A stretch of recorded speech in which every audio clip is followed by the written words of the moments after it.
Hello students, today we are going to study about kind of partnership. Kinds of partnership means partnership कितने types की हो सकती है. Partnership में सबसे पहले होता है partnership at will. Will means आपकी इच्छा के अनुसार, यानी कि यहाँ पर पार्टनरशिप की कोई ड्यूरेशन डिफाइंड नहीं होती. जिस भी पार्टनर की जब भी कोई इच्छा है वो उस पार्टनरशिप से ऑप्ट आउट कर सकता है, अपना शेयर विड्रॉ कर सकता है. उसे हम क्या कहते हैं, पार्टनरशिप एट विल. मतलब जब उसको लगता है कि भाई मेरी इनके साथ नहीं बन रही, मुझे किसी भी रीजन की वजह से इस बिजनेस में कंटिन्यू नहीं करना, ही कैन विड्रॉ. जब ही फील्स लाइक, ही और she feels like he can opt out, that is known as partnership at will. See it is written here clearly. Any partner can opt out when he so desires. जब उसकी इच्छा हो वो तभी opt out कर सकता है. Clear? तो अब यहाँ पर गिवन है, if the partner can terminate the partnership at any time at their will, such partnership is known as partnership at will. समझ? Next, partnership for a particular venture. Particular venture means कि एक particular काम को करने के लिए आपने partnership की. जैसे ही वो काम खत्म हुआ वैसे ही क्या हुआ, आपकी पार्टनरशिप ऑटोमेटिकली डिसॉल्व हो गई.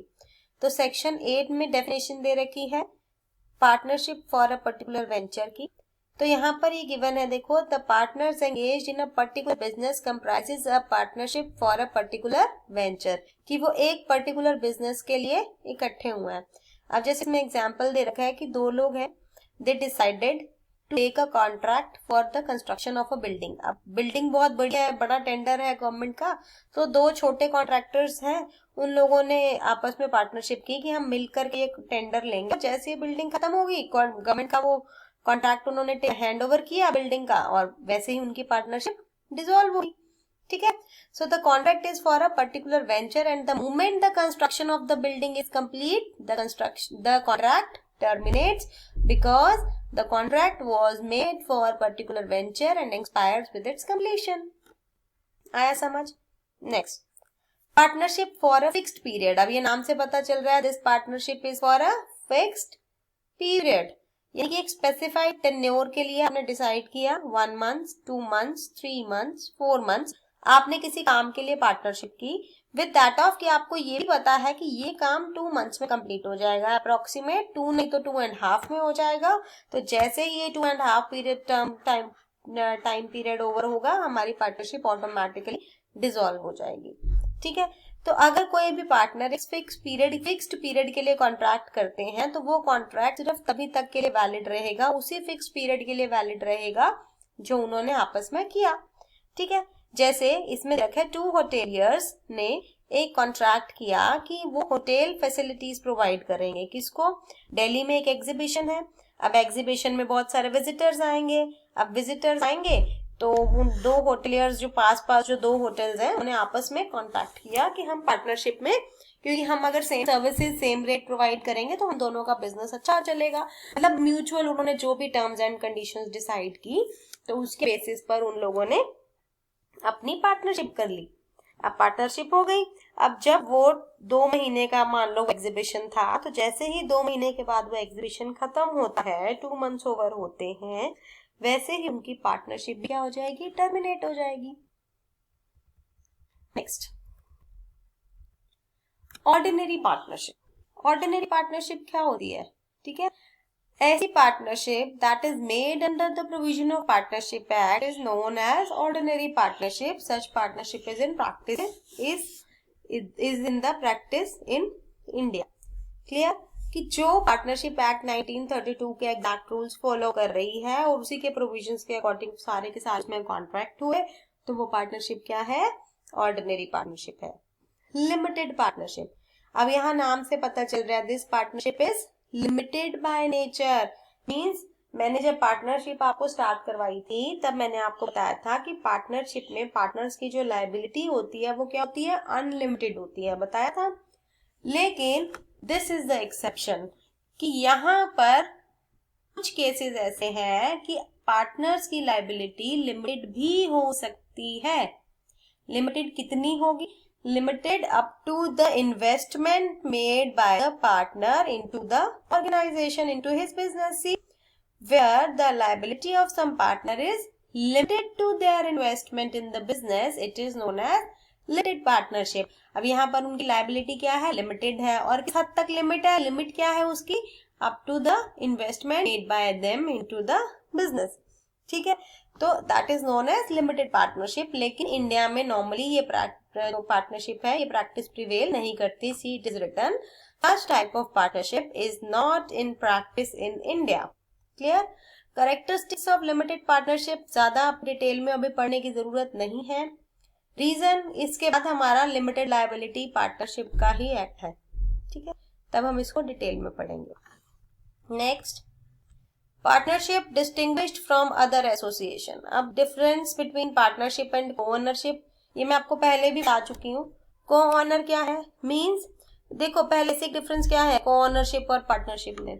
पार्टनरशिप में वो बिजनेस कर रहे हैं with the objective of sharing profits. ठीक है, लेकिन को ओनरशिप में उन्होंने इकट्ठे कोई प्रॉपर्टी बाय किया है, लेकिन उनका ऑब्जेक्टिव उसको उस प्रॉपर्टी से प्रॉफिट अर्न करना नहीं है, उसकी ओनरशिप का ही ऑब्जेक्टिव था. See the points here. सबसे पहला कॉन्ट्रैक्ट. ठीक है, तो पार्टनरशिप में कॉन्ट्रैक्ट इज एसेंशियल और ओनरशिप में कॉन्ट्रैक्ट इज नॉट एसेंशियल, क्योंकि वो तो ओनरशिप है. ठीक है. ऑब्जेक्ट, ऑब्जेक्ट में क्या है मैंने आपको बताया था, पार्टनरशिप में ऑब्जेक्टिव क्या है, to earn profit from a lawful business. लेकिन ओनरशिप में ऑब्जेक्ट एज सच कोई एसेंशियल प्रॉफिटेबिलिटी वाला कोई ऑब्जेक्टिव एसेंशियल नहीं है, कोई एज सच ऑब्जेक्टिव डिफाइन करना जरूरी नहीं है. नंबर ऑफ मेंबर्स, पार्टनरशिप में मिनिमम 2 होते हैं, कॉर्नर भी मिनिमम 2 होते हैं. मैक्सिमम पार्टनरशिप एक्ट में डिफाइंड नहीं है, लेकिन कंपनीज एक्ट में है 10 और 20. मैंने आपको पिछले 2 लेक्चर बताया है. इन द सेम मैनर को ओनरशिप में तो कहीं भी डिस्टिंक्शन नहीं है, कहीं भी मैक्सिमम नंबर ऑफ पार्टनर्स के ऊपर कोई सीलिंग लिमिट नहीं है. ट्रांसफर ऑफ इंटरेस्ट, पार्टनर अपना इंटरेस्ट ट्रांसफर नहीं कर सकता किसी थर्ड पार्टी को without the consent of remaining partners. लेकिन को ओनरशिप में ऐसा नहीं है. मैं अगर किसी प्रॉपर्टी की को ओनर हूँ, दूसरा पर्सन विलिंग है या नहीं, मैं जब जी चाहूँ अपनी प्रॉपर्टी किसी थर्ड पार्टी को सेल कर सकती हूँ, मुझे उसकी पार्टी के कंसेंट की जरूरत नहीं है. ट्रांसफर ऑफ इंटरेस्ट, अच्छा ये तो हो गया.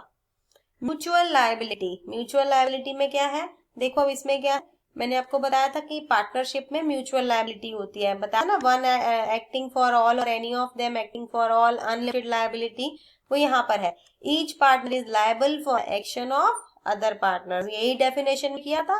इन को ओनर के केस में ऐसा नहीं होता है. नेक्स्ट को एजेंसी, ये भी हम पढ़ चुके हैं. पार्टनरशिप में हर पार्ट क्या है, एजेंट है दूसरे पार्टनर का, लेकिन को ओनर के केस में ऐसा कुछ नेसेसरी नहीं है. लायबिलिटी, यहाँ पर पार्टनर्स की लायबिलिटी अनलिमिटेड होती है, लेकिन को ओनर के केस में ऐसा नहीं होता है. डिवीजन, पार्टनर्स अपने प्रॉफिट को डिस्ट्रीब्यूट कर सकते हैं. को ओनर क्या कर सकता है, can demand the division of profit to get his share. वो प्रॉपर्टी को डिवाइड कर सकते हैं, लेकिन पार्टनरशिप में क्या डिवाइड होता है, प्रॉफिट डिवाइड होता है. ठीक है. पार्टनरशिप और जॉइंट हिंदू फैमिली में, हिंदू अनडिवाइडेड फैमिली पड़ा हुआ है, उसका ये डिफरेंस है. देखो एक्ट, सबसे पहले इसके ऊपर partnership, Indian partnership act 1932 apply होता है. इसके ऊपर कौन सा होता है, provisions of Hindu law apply होती हैं. एग्रीमेंट, पार्टनरशिप क्या है, it is a result of an agreement और अ कॉन्ट्रैक्ट होता है इसमें, लेकिन जॉइंट हिंदू फैमिली में कोई कॉन्ट्रैक्ट नहीं होता. मैंने पहले दिन एग्जाम्पल में बताया था कि यहाँ पर मेंबरशिप कैसे होती है, बाय बर्थ होती है. तो it is by status, not by the contract. Member male और फीमेल, पार्टनरशिप में ऐसी कोई लिमिट नहीं है, मेल भी हो सकता है, फीमेल भी हो सकता है, कोई भी मेंबर हो सकता है. लेकिन जॉइंट हिंदू फैमिली में only males are associated by status.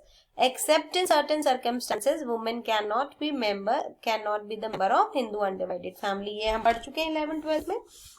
Registration, partnership business में जब भी आप पार्टनरशिप करते हो किसी के साथ, तो आपको उसका रजिस्ट्रेशन कराना जो है, that is not essential except in cases where partners initiate any proceedings among themselves or against third parties.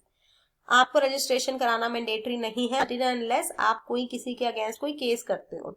लेकिन यहाँ पर क्या, यहाँ पर कब है, इन केस इन द कि अगर आप कोई प्रोसीडिंग करते हो वहां पर आपको रजिस्ट्रेशन कराना मैंडेटरी है. Registration of joint Hindu family is not necessary at all. Minor as a partner, minor को as a partner you can not admit in the partnership. तो आपने पढ़ा होगा कि he minor is only entitle to his share of profits. अगर losses होते हैं और आपने उसको पार्टनर बनाया तो उसका लॉसेस में कोई शेयर नहीं होगा. लेकिन ज्वाइंट हिंदू फैमिली में क्या होता है, मेल चाइल्ड बाय बर्थ वो मेंबर बन जाता है. As soon as the child is born he becomes the member of joint Hindu family. लेकिन पार्टनरशिप में जब तक कोई 18 साल का नहीं होता, मेजर नहीं होता, वो पार्टनर नहीं बन सकता. लायबिलिटी ऑफ पार्टनर्स, पार्टनरशिप में क्या होती है, अनलिमिटेड होती है. अनलिमिटेड का मतलब क्या है कि उनकी पर्सनल प्रॉपर्टी को भी अटैच किया जा सकता है फर्म की डेट्स को पे करने के लिए. ठीक है. लेकिन ज्वाइंट हिंदू फैमिली में ऐसा सिर्फ कर्ता के केस में होता है, बाकी सब मेंबर्स की लायबिलिटी क्या रहती है, लिमिटेड होती है. The personal property of the कर्ता कैन बी यूज्ड टू पे ऑफ द फैमिली डेट्स. लेकिन किसी और की प्रॉपर्टी, किसी और मेंबर की पर्सनल प्रॉपर्टी को अटैच नहीं किया जा सकता.